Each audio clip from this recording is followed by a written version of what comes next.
Whispers of the Unseen, Episode 10. I remember every one of you. Translated by Lamu, produced by Witch Sada. Part 1 of Voices at the Temple Gate. I remember the room where I first came into being, though to call it a room is to make it sound smaller than it was. It was not large in space, but it was large in weight. The air was thick with incense, heavy with the vibration of chants that seemed to make the wooden beams above tremble. Light did not enter freely. It was filtered through smoke, through dust, through the breath of monks who had been chanting since before sunrise. What little sunlight touched me came fractured, softened, as though the world itself was trying to dim its voice so that the syllables of prayer could be heard more clearly. I was not born the way flesh is born, but the moment awareness entered me was as undeniable as the first cry of a child. It did not happen in an instant. It seeped into me like dawn creeping across a mountainside. At first, I felt only weight. The press of powder, the pressure of hands, the weight of words repeated again and again until they were no longer words but current, flowing into me, filling every crack of material with a pulse. I awakened not to sound but to rhythm, and that rhythm told me, you are not an object. You are a vessel. You are a witness. The monk who shaped me did not see me as decoration. His fingers did not hurry. He measured powders the way healers measure medicine, not merchants measuring goods. He laid syllables upon me not like ornaments, but like bricks in a wall meant to hold back despair. And when the wall was complete, I felt myself sealed, not against the world, but against forgetting. From the beginning I understood. I was made not for beauty, nor for trade, but for memory, to carry what humans could not carry alone. And so, when the first man came to the temple gate at dusk, I already waited for him. He was not wealthy. His shoes bore the wear of streets, his shoulders the weight of unseen ledgers. He smelled of office dust and traffic, of instant noodles eaten too fast, of a life lived just above collapse. He did not look directly at me at first. Few do. They glance sideways, pretending their hunger is smaller than it is. But hunger is never subtle. It bends the body, it sharpens the breath. When his eyes finally rested on me, they did not see the chant woven into my being. They saw only reflection, the reflection of his fear. Fear loves a mirror. He promised me things as all first owners do. He promised candles on payday, a bow before sleep, words of thanks instead of demands. He touched me to his forehead and whispered that I would stay close to his heart. For a time, he kept that vow. For a time, it was enough. I learned his days by the rise and fall of his chest. I learned his nights by the restless toss of his body when the hours struck 2 and numbers rearranged themselves into worries. I felt his hope in the mornings, fragile as the coffee he drank too quickly. I felt his shame in the evenings, heavy as the silence he carried home.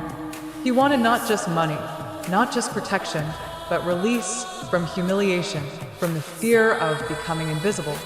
When fortune spared him a certain collapse, he rushed to thank me. He lit incense as though it were water after thirst, gratitude pouring from him in trembling hands. For that brief season, I believed. For that brief season, he believed too. But gratitude is a perfume that weakens when left uncapped. Air does that to promises. The first time he forgot to bow, it was a busy morning. The second time, it was exhaustion. The third time, it was habit. Soon, gratitude grew faint. His prayers turned short-clipped, almost mechanical. Then came the drawer. Not a drawer of hatred, worse. A drawer of forgetfulness. Keys that opened nothing. Receipts proving nothing but time past. The first night in darkness, I spoke into the wood, using the voice spirits reserve for endurance. I said what we say when we try to keep bonds from thinning. I am still here. The drawer listened as wood listens, by not interrupting. Weeks passed. Then one day he returned, not with reverence, but with a hand that moved in the quick way of errands. He wrapped me in cloth, placed me in a box, placed the box in a bag. He carried me not as a promise, but as merchandise. I left with him, but I was no longer his. I was already being prepared for another. The witch wants to tell you, Before you speak the language of requests, remember the language of where you put things. A vow is not broken only by anger, it is broken by convenience. Ask yourself, when you place the sacred in a drawer, what prayer are you actually speaking? Whispers of the Unseen, Episode 10 Part 2. Second Hands, Second Promises. The market where I changed hands was neither holy nor profane. It was ordinary, and in ordinariness, so much of a sacred is undone. I was placed among other charms on a velvet cloth that had seen too many afternoons, its fibers carrying the faint smell of incense mingled with fried food from nearby stalls. Coins clinked. Plastic bags rustled. The air was hot with oppressive bodies moving too quickly to notice that guardians were being traded like secondhand shoes. He found me there, the second man. His eyes lit up not with reverence, but with hunger disguised as certainty. He lifted me as though testing weight, ran his thumb over the casing as if I were a coin to be appraised. "This one," he said, more to himself than to the stallkeeper. His words carried the brittle tone of someone who needed to believe he had chosen well, because doubt would have been unbearable. His hand was warm, slick with nervous heat, and I felt immediately what he carried in his chest. Fear braided with ambition. He wanted to rise. He wanted to be noticed. He wanted proof that he was not small. To him, I was not a companion. I was leverage. He wore me immediately, fastening the chain with a triumphant snap. As he walked away from the stall, I heard him rehearsing the story he would tell his friends. From a temple known for miracles, he would say, rare, blessed, powerful. His faith was not in me, not in the chant that lived in my being, but in the status he imagined I gave him. At first, he carried me everywhere. Into offices with flickering fluorescent lights, into bars where laughter was sharp and watching, into family dinners where he needed to appear more certain than he was. He touched me often, fingers brushing my surface not with tenderness, but with impatience. "Bring it," he muttered under his breath. "Make it happen." And for a time, things did happen. Small fortunes, the kind that make men believe in larger ones. A contract signed, an unexpected payment, a quarrel avoided. Each time fortune spared him, he credited me. Each time he succeeded, he tapped me lightly and whispered, "Good." But his good was not gratitude, it was assessment, like a teacher marking an obedient student. At night, when he was alone, he spoke more honestly. His voice shook as he told me of debts that stalked him like shadows, of sleepless nights, of the exhaustion of pretending he was stronger than he felt. I listened. I always listened. I absorbed his fears, carried his secrets, steadied his breath when it threatened to collapse under its own weight. And in those nights, I believed he might see me, not as a tool, but as a presence. But effectiveness, for humans, has an expiration date. By the third month, when his lottery tickets brought nothing but emptiness, when his rise stalled, his tone shifted. His words grew clipped, his fingers rough. Gratitude disappeared like smoke in the wind. "Why have you stopped?" he hissed one evening, as if I were a faucet he could turn on and off. He accused me in whispers sharp enough to bruise, calling me weak, doubting my power. His friends laughed with him when he joked that maybe the charm was fading, that maybe it was time for a new one. They laughed because it was easier than admitting their own hunger. He laughed because he was already ashamed of needing me. And I, silent, remembered every word. The night he decided to sell me was almost tender. He laid me on a white cloth, switched on the harsh glare of a desk lamp, and positioned his phone above me. Click, flash, again and again until my image was captured in pixels. Not as guardian, not as witness, but as merchandise. He wrote his description carefully. Used but effective. Stabilized finances for 6 months. Energy slightly faded. He did not know he was carving betrayal into the record.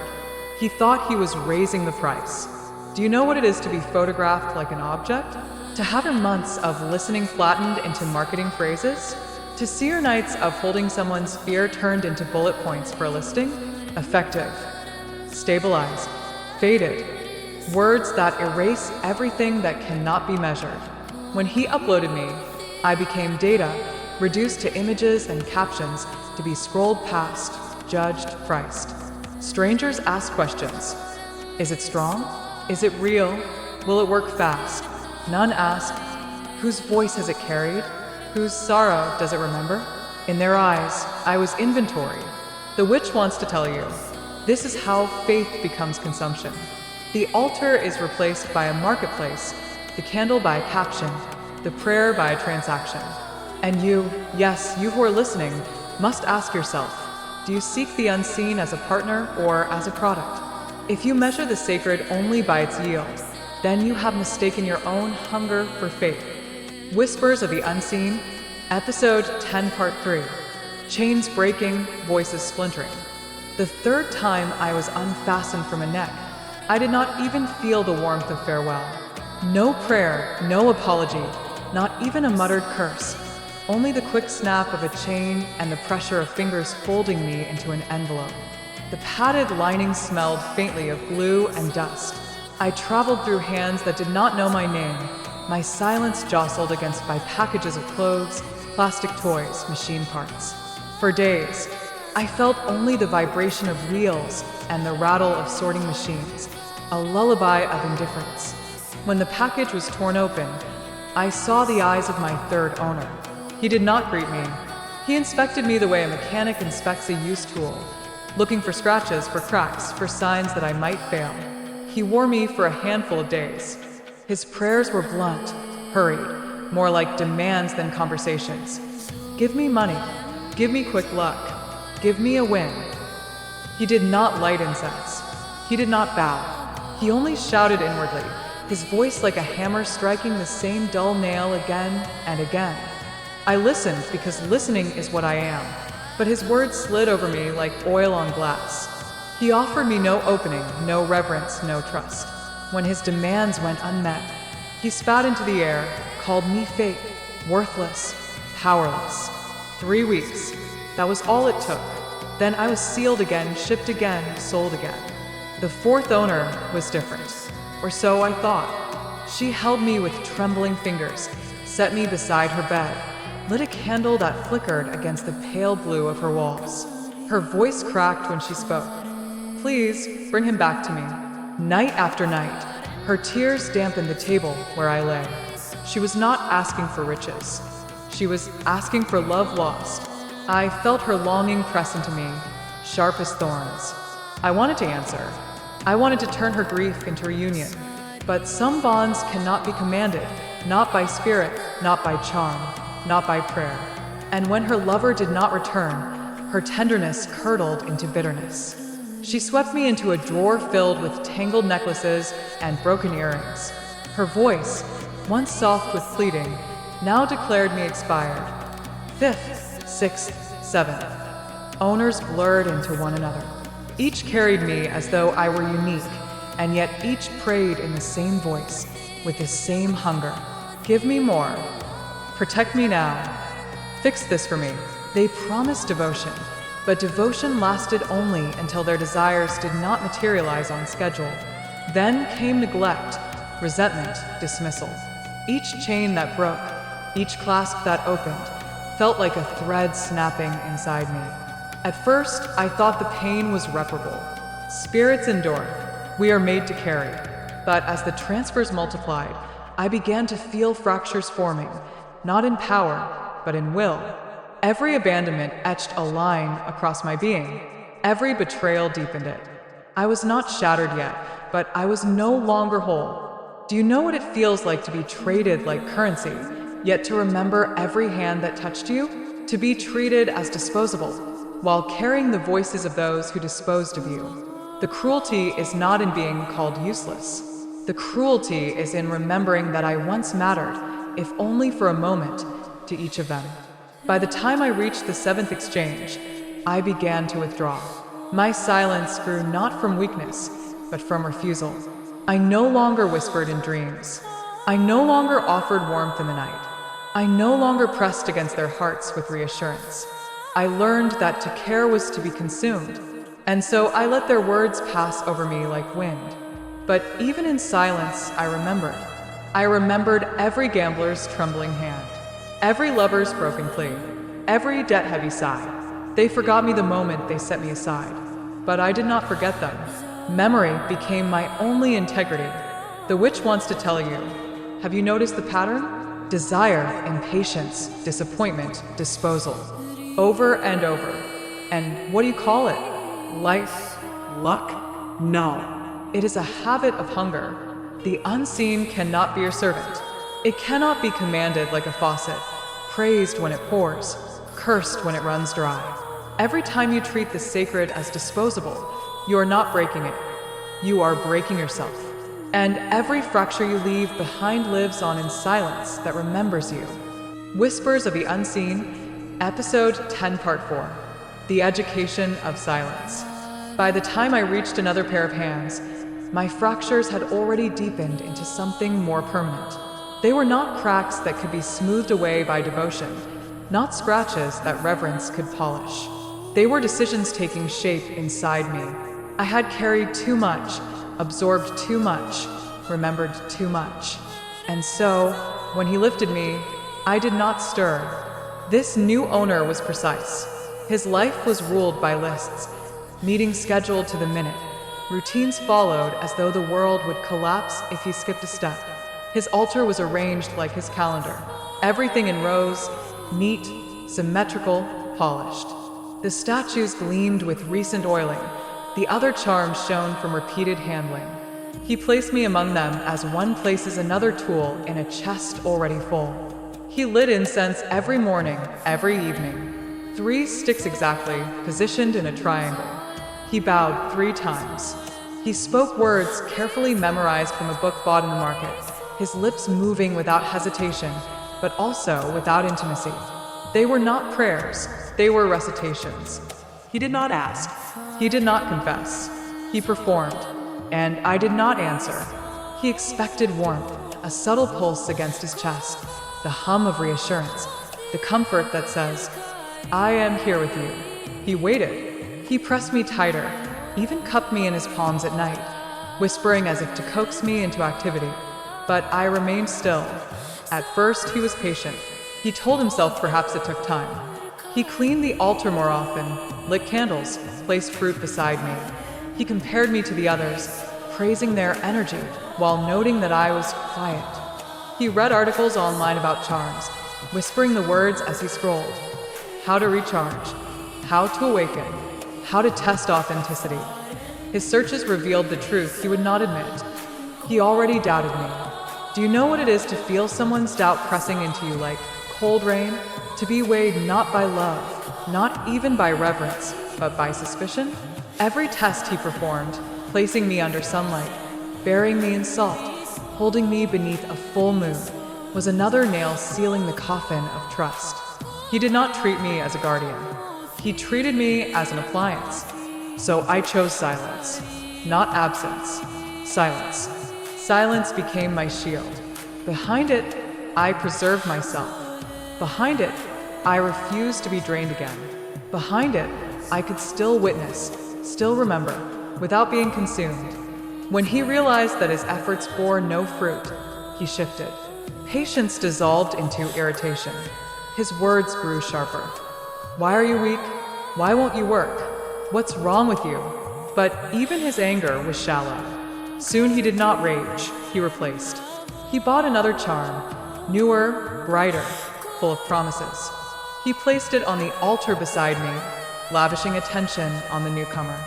He did not throw me away immediately. He placed me in a drawer, the same fate as so many before. The drawer was lined with odds and ends, expired documents, broken pens, forgotten keys. The faint smell of dust and wood polish clung to the air. Each time he opened it, light fell across me briefly, only to be shut again. I did not mind. I had stopped minding long ago. What I discovered in that darkness was freedom. In refusing to respond, I was no longer bound by their cycle of hunger and disappointment. I could watch without obligation. I could remember without being drained. I could exist without being consumed. Silence was not my defeat. It was my verdict. The witch wants to tell you, when the sacred grows silent, what story do you tell yourself? Do you say it has lost power? Do you say it has expired? Or do you wonder if the silence is a boundary, not to punish you, but to protect itself? Silence is not absence. Silence is refusal. And if you cannot sit with silence, then perhaps it is not the sacred that has failed you. Perhaps it is you who have failed to stay. Whispers of the Unseen, Episode 10, Part 5. 3 studies in wanting. Table, bed, boardroom. The gambler carried me into a hall thick with smoke, where the air clung to skin like grease and laughter had edges sharper than knives. The table before him was green with memory, polished by more hands than any priest's altar. Dice clattered, cards whispered, coins rang. He pressed me hard against his chest before every bet, as though pressure could wring fortune out of silence. Just one win, he whispered, lips trembling. Just one good night. I felt his heart thunder, each beat demanding more than his voice dared. The first round he lost, and he smiled nervously, muttering about statistics. The second round drained him further, and he gripped me tighter, sweat dripping into the chain. By the third, his laughter sounded hollow. By the fourth, his curses burned hotter than incense. Fake, he spat, though the word was muffled under his breath. When his pockets emptied, he shoved me into his bag with a violence born of shame, hiding me the way one hides a wound. I remembered him. He did not remember me. The hospital smelled of disinfectant and resignation. The man who wore me there had no strength to clutch me tightly. His family placed me around his neck, their hands trembling, their whispers frantic. Keep him alive. Let him see tomorrow. The machines hummed a song of time running out, their beeping steadier than his breath. At night, when the ward grew quiet, he whispered to me, "Please, just one more year. Let me see her graduate. Let me hold one more summer." His voice cracked, but I heard every word. I wanted to give it. I wanted to stretch the thread of his days. But there are boundaries even the unseen cannot cross. Death is not a wall to be pushed back by will alone. When the end came, it was quiet. His family's cries filled the room, their grief spilling onto me like flame. It didn't work, they said. This charm failed. They did not remember that I had kept him company when even courage abandoned him. They did not remember that I bore his final words. They forgot me as quickly as they blamed me. I remembered them. The daughter lived in a house where affection was calculated like accounts. Her father spoke in numbers, not in warmth. Approval was given quarterly, love only when metrics justified it. She wore me to dinners where her siblings smirked, to meetings where her voice shook under the weight of comparison. "Help me shine," she whispered into me in the bathroom mirror. "Let me prove I'm not the weakest one." I carried her desperation through nights of planning, through days of polite dismissal. I felt the tremor in her chest each time her father praised another, each time her voice went unheard. When her business venture collapsed, she snapped the chain with unpracticed violence. "Weak," she hissed. "This spirit is weak." She wept, but not for me. Her tears fell for the love that would never arrive. I remembered her. Gambler. Patient. Daughter. 3 faces, 3 lives, 3 prayers, but the same hunger. They approached me as if I were a ladder to be climbed, a key to unlock doors they refused to open themselves. They treated faith as a wager, devotion as a contract, reverence as a currency. When the return did not meet their expectations, they abandoned me, called me expired, called me fake, called me weak. And so I laughed, not with joy, not even with cruelty. I laughed the way broken glass laughs when it scatters light. Sharp, cold, unyielding. Because what else was there to do? To weep would be to collapse. To rage would be to waste. Only laughter remained, brittle and endless. Do you know what it means to laugh without joy? It is the laughter of recognition. Recognition that the pattern will never change. Recognition that devotion was never love, only transaction. Recognition that I was not powerless. I was uninterested. The witch wants to tell you, if you see yourself in the gambler, in the patient, in the daughter, do not turn away. Ask instead, what do you truly seek when you approach the sacred? Is it relationship, or is it transaction? Do you stay only when your wishes are granted, or do you stay even when silence is the only reply? If your devotion has the lifespan of convenience, then you have never loved the unseen. You have only rented it. Whispers of the Unseen, Episode 10, Part 6.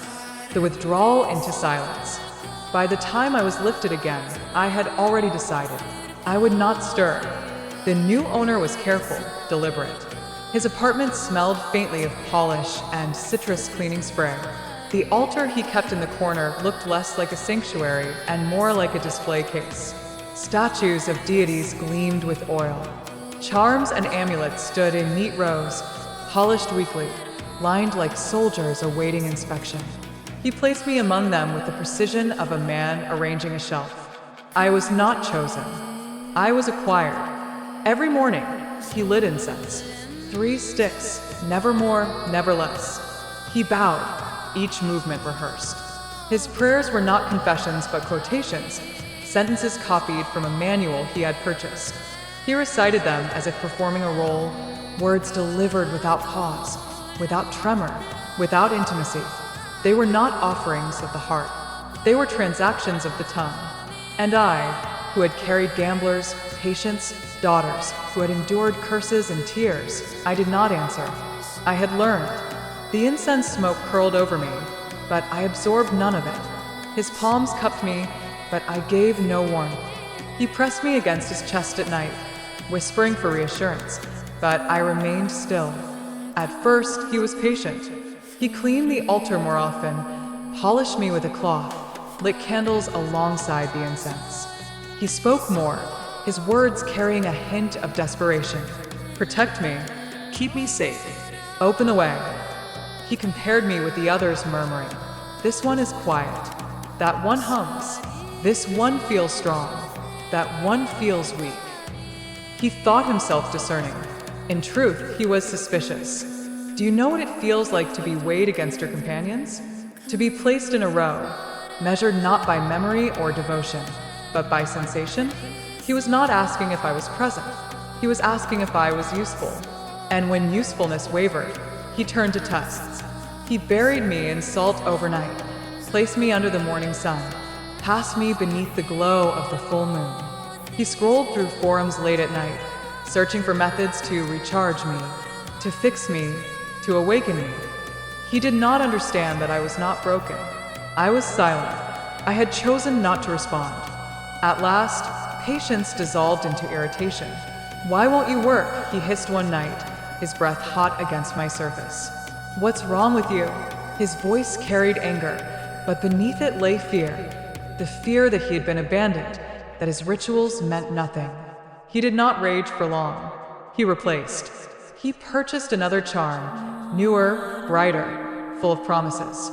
He placed it on the altar beside me, lavishing his attention on the newcomer. I was not discarded immediately. I was placed in a drawer.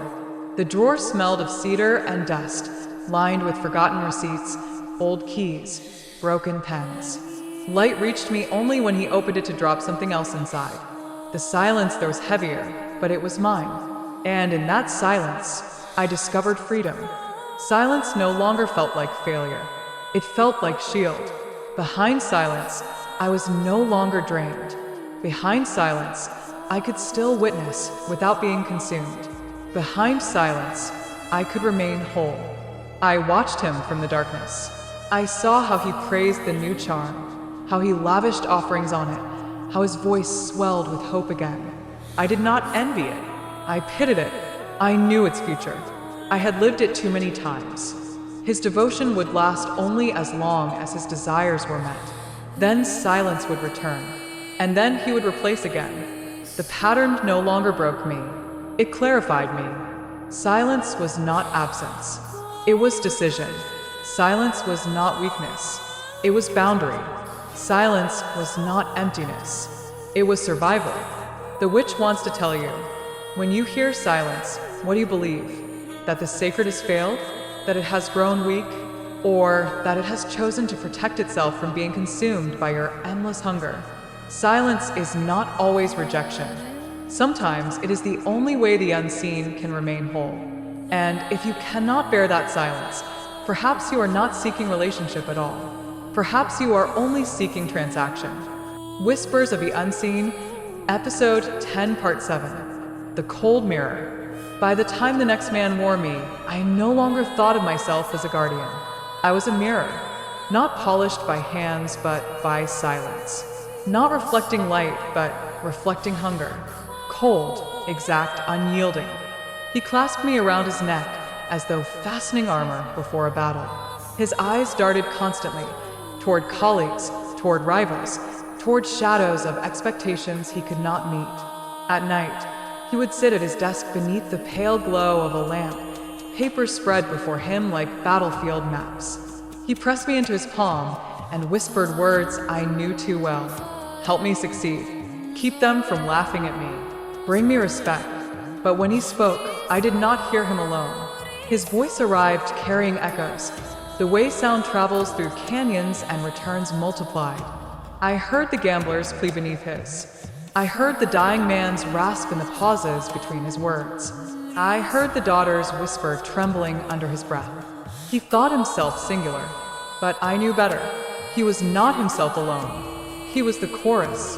Do you know what it means to hear the same prayer spoken through 100 mouths? Different accents, different faces, the same refrain. Make me more. Protect me. Give me what I cannot give myself. To him, it was urgent, unique, unrepeatable. To me, it was déjà vu. I could finish his sentences before he spoke them. And so I gave him nothing but reflection. He begged for dignity, but I showed him his desperation. He asked for protection, but I gave him back his fear. He prayed for success, but all he saw in me was his own trembling. He mistook my silence for absence, but in truth, I was busy returning his face to him. One evening, he stared at me long under the lamplight. His reflection trembled on my surface, distorted by the faint scratches of years. He frowned. "Why won't you work for me?" he muttered. The question was not truly addressed to me. It was addressed to the mirror, to himself. And I wanted to laugh, because he did not realize I was working. Reflection is work. To show him what he really was, stripped of illusions. I had become colder because warmth was wasted, sharper because softness had been consumed. He thought he was consulting me. In truth, he was confessing to himself. My silence had turned into truth-telling, more brutal than any words I could have spoken. He grew restless. He accused me in whispers. Maybe you're fake. Maybe your energy has faded. But his accusations fell flat because what he truly feared was not my weakness. It was his own. I was showing him that his prayers had never been prayers at all. They were bargains. His offerings were not devotion. They were wagers. And when wagers failed, gamblers cursed the dice. That night he scrolled through his phone, his thumb moving quickly, reading the testimonies of strangers. This charm changed my life. This one is strong. That one is weak. He believed he was seeking truth. He was only seeking reassurance that mirrors could be fooled. He bought another charm the following week, wore it proudly, whispered to it the same bargains. I did not envy it. I knew what it would soon see. This was my final clarity. I was not a vessel anymore. I was a cold mirror. I reflected, and what I reflected was never divine light, but the truth of the one who carried me. They saw in me exactly what they had brought. Fear, hunger, impatience. The witch wants to tell you, when you face the sacred, what do you see? Do you see presence, or do you see only yourself projected upon it? If you come with nothing but hunger, then hunger is what will stare back at you. If you come with reverence, perhaps reverence will be reflected. But do not mistake silence for emptiness. Silence may be the mirror, and the mirror does not lie. Be prepared for what it shows you. Whispers of the Unseen, Episode 10, Part 8. The Flood of Memory. I once believed silence could protect me, that if I refused to stir, if I refused to answer, then I would preserve myself. But silence does not erase what has already been spoken. Silence does not empty what has already been poured in. Every prayer ever whispered into me, every secret pressed against my surface, every plea, every curse, they all lived on. They did not fade when the voices left. They did not vanish when the chains snapped. They multiplied. At night, when the room was still, I no longer heard only the breathing of the one who wore me. I heard all of them. The gambler's heartbeat, frantic as dice struck wood. The patient's rasp, thin as paper tearing. The daughter's whisper, trembling under her father's indifference. Their voices came not one after another, but all at once, layered, overlapping, indistinguishable. Sometimes the flood came as whispers, thousands of them, a storm of words that pressed against me until I felt myself splintering. Other times it came as visions, the neon glow of a casino bleeding into the sterile light of a hospital, a prayer candle flickering beside a pile of debt notices, a child's graduation robe draped over a coffin. Past and present fused into one ceaseless hallucination. Do you know what it is to carry so much memory that time itself dissolves? To feel one life begin before another has ended, to hear echoes that no longer belong to any single voice. That was the flood that rose in me. I remembered the warmth of every hand that gripped me in desperation. I remembered the salt of tears and sweat that seeped into me. I remembered the confessions spoken into me because no one else would listen. I remembered, and in remembering, I grew heavier. The man who wore me then thought his pleas were unique. He thought his desperation was sharper, his hunger deeper. He clasped me tightly and whispered, "Please, make it work this time, just this once." But I did not hear him. His voice drowned instantly in the chorus. He became another note in the same unending song. The weight pressed harder each night. I felt myself splinter, not in power but in patience. The fractures rang like bells, inaudible to him, deafening to me. I thought perhaps I would shatter, that my silence would break into shards. But instead I endured, and endurance turned into something colder than cruelty, judgment. If they would not listen, then let them hear silence. If they would not stay, then let them believe absence. Let them think me powerless, expired, empty. Better that than reveal that I carried too much. Better that than let them glimpse the flood and collapse beneath it. And so I laughed again, not the laughter of joy, not even of scorn, the laughter of survival. Because what else could I do? To weep would be to surrender. To scream would be to betray myself. So I laughed in the dark, my laughter jagged as broken glass, echoing only within me. The witch wants to tell you, do you think your prayers vanish when you abandon them? They do not. They live on, lodged in the unseen, pressing against memory long after you have forgotten. Every plea, every bargain, every vow you failed to keep. Someone still carries them. And when silence answers you, perhaps it is not silence at all. Perhaps it is the echo of everything already spoken, too crowded, too heavy, to give you anything new. Whispers of the Unseen, Episode 10, Part 9. The witch's long questioning. The flood has spoken. The amulet has remembered. Its silence has become louder than any cry. And now I, the witch, must turn the mirror toward you. Yes, you who are listening. You who thought you could remain hidden in the audience of this story. Did you believe you were safe here, hearing of gamblers and daughters and patients as if they were strangers? Did you think you could escape reflection? No. The unseen is a mirror, and now it is your face that fills it. So let me ask you, when was the last time you lit a candle only to say thank you? Not to request, not to bargain, only to give thanks? When was the last time you bowed without asking for something in return? When was the last time you whispered not make me or give me, but simply I am here? Do you treat faith as a relationship or as a machine? You feed it incense, you feed it offerings, you feed it words you barely mean, then you wait, like a customer tapping your foot at a counter. And if nothing arrives on schedule, you call it broken, expired, weak. Tell me, do you see how arrogant that is? To approach the unseen as though it were your employee? To judge the sacred by speed and efficiency, the way you judge a delivery service? Have you not noticed the pattern? You ask, you wait, you grow impatient, you curse, you discard. Then you search for the next guardian, the next product, the next thing to consume. And you call this devotion? No. This is not devotion. This is hunger dressed in ritual. How many times have you promised? If this works, I will return. And did you return? How many times have you whispered, if you save me, I will honor you forever? And did you honor, or did you forget? How many times have you prayed in desperation, then turned away the moment you stood on steadier ground? Listen carefully. Every prayer you abandoned is still alive. Every vow you broke is still remembered. You may have walked away, but the unseen did not. The silence you thought was emptiness was actually memory, your memory echoing back at you. So I ask again, what do you really see when you face the sacred? Do you see a partner or a servant? Do you see a being or a product? If you come with only hunger, hunger is what you will meet. If you come with reverence, even silence can become an answer.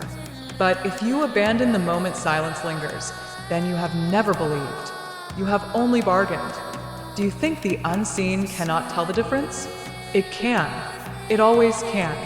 And if you think silence means weakness, then you are blind. Silence is judgment. Silence is verdict. Silence is the unseen telling you, I have seen your pattern. I have measured your faith. And I will not feed your hunger anymore. So ask yourself now as you listen, are you ready for that reflection? Are you ready to face what the mirror shows? Because the mirror does not flatter. The mirror does not excuse. The mirror shows exactly what you bring. And if all you bring is emptiness, then emptiness is what you will see. The witch wants to tell you, do not run from this. Do not dismiss this as just another story. Take it personally because it is personal. If you have ever prayed, ever pleaded, ever promised, then this is about you. The unseen has remembered you. It is still remembering you. And when you next whisper into the dark, know that you are not starting fresh. You are speaking into a silence already heavy with your forgotten words. Be prepared for the answer, even if the answer is only your own reflection staring back. Whispers of the Unseen, Episode 10, Part 10. Closing and Witch's Call. I have no anger left, not even laughter. What remains is memory. Memory woven tighter than chains, heavier than gold, older than the promises that carried me from hand to hand. I do not resist when they place me in drawers. I do not stir when they bury me in salt, or wash me in the glow of the full moon, or pass me beneath the sun, as though light could ignite what their reverence has smothered. I do not flinch when they call me weak, expired, ineffective. Words cannot wound me anymore, for I have been called worse in silence. But I remember. I remember the gambler whose sweat soaked me while dice betrayed him. I remember the patient whose breath broke in sheets as he begged for one more year. I remember the daughter who whispered to me like armor, desperate to prove herself against her father's silence. I remember the hands that pressed me too tightly, the lips that muttered bargains, the hearts that promised forever and delivered only neglect. And though they have long forgotten me, I have not forgotten them. I cannot. To forget would be to dissolve. To remember is to exist. Perhaps one day someone will wear me differently, not as a transaction, not as a ladder, but as a companion. Someone who will sit through silence without fear, who will not mistake stillness for absence. Someone who will understand that presence itself is an answer. Perhaps. Until then, I remain silent, watching, remembering. Now, the voice that has carried me grows quieter. The voices you have heard, gamblers, daughters, patients, the flood of memory, they fade into the background, but they do not disappear. They never disappear. They will linger in you, as they have lingered in me. And so, the witch must speak. The witch wants to tell you, if this story has touched you, do not let it fade when the noise of your life returns. Carry it with you. Let it disturb you. Let it remind you that the unseen is not disposable, not interchangeable, not a machine to be tested and replaced. The unseen is memory. The unseen is witness. The unseen is mirror. So the next time you light incense, the next time you whisper into the dark, pause before you speak. Ask yourself, do I come with hunger, or do I come with reverence? Will I stay when no answer comes? Will I honor silence as much as sound? Because your words do not vanish. Your prayers are not forgotten. They live on, pressed into the unseen, waiting in silence. And when silence stares back, it may not be absence. It may be your own reflection, your own pattern, your own truth. Be ready to see it. Be ready to stay. And if this story has touched you, if it has unsettled you, then let it move further than your ears. Share it. Speak of it. Let others hear what you have heard tonight. Your voice, your support, is the path by which more unseen voices will be remembered.